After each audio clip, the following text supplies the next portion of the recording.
Hey everybody, I hope you caught my morning post about the parrot essay that I spent over 25 years writing.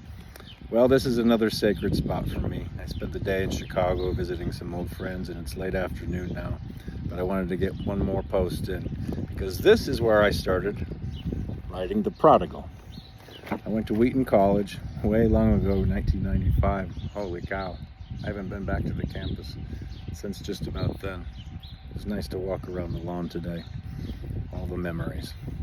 Well, my writing career actually started here. I wrote for the Wheaton Record, and my first article was a review of the movie Seven.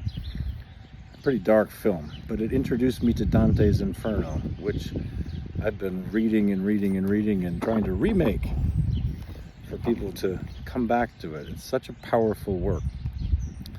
But my literary quest also began here, the search for the problem of pain. And I always use Dante's Inferno as a way to sort of center myself on that. So what began 25 years ago with the writing of The Prodigal and that review of a movie culminates now in BRONX Nights. The paperback comes out tomorrow. The ebook is already out there, and you can also read it for free if you want on vikingword.com. But there's a special thing about this book. There are 3 different versions of it. Both the paperback version, the ebook version, and the online vikingword.com version are all different, and I'm going to keep revising them as I go on. I've got to quite the plan in motion. But I also reference the Inferno quite a bit here in the chapter Seeking. The problem of pain. Why do we have to live in a world where there's pain? Why do we have to live in a world where there's the threat of hell in so many religions?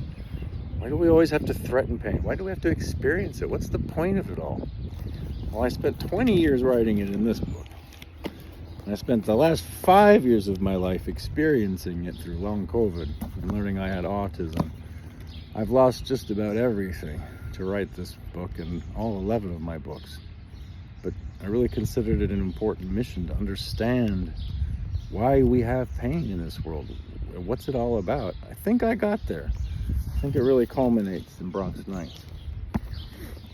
Oh, I've lost so many things these last 5 years from long COVID, and in the last month my partner disappeared, left all of her possessions behind, and somebody attacked me in my house. I have a fractured skull right now. If you saw the pictures from online earlier, they're pretty gory. I'm really lucky to have walked away. They didn't steal anything. The only thing I can think of is that somebody didn't want BRONX Nights to come out. And if you read it, you'll know there's a few somebodies. But I did it anyways. I'm really tired of people living in lies, institutions refusing to see the problems that they have. And I wanted to make sure that there was a record of it somewhere, of somebody saying, hey, here are my problems. Here are my pain points. Let's stop lying. Let's look in the mirror straight at ourselves. Yeah, I named a lot of names in this book. Dante did too, by the way. Dante's Inferno is a great work. And I just sit here remembering the first time that I read the Inferno, remembering the first time that friends of mine read drafts of The Prodigal. It's a special time. Well, anyways, I'm excited that BRONX Nights comes out tomorrow in paperback. You can buy Prodigal 2 on Amazon, a TikTok shop. Just search my name, Eric Bjorn. I just kind of want to bask in the moment with the tower behind me. So a lot of good memories here. There was a lot of pain here too. The point is, we need to process our pain. We need to look at ourselves in the mirror and see how we've hurt other people. What are the things inside us that we refuse to look at so that we can be better to our communities, to others, but also to ourselves?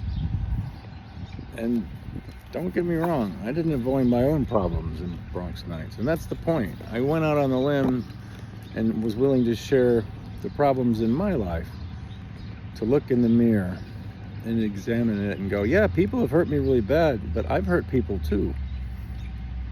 And that's the only way we're going to get somewhere, is if we are really honest with ourselves. But anyways, today is just a really special moment. It's the end of a 25-year literary quest, 11 books, hundreds of articles. And the problem of pain and Dante's Inferno are at the center of almost everything I write, whether it's stated or not. But I guess I'll just sit here with the ghost of Dante, the ghosts of so many great minds that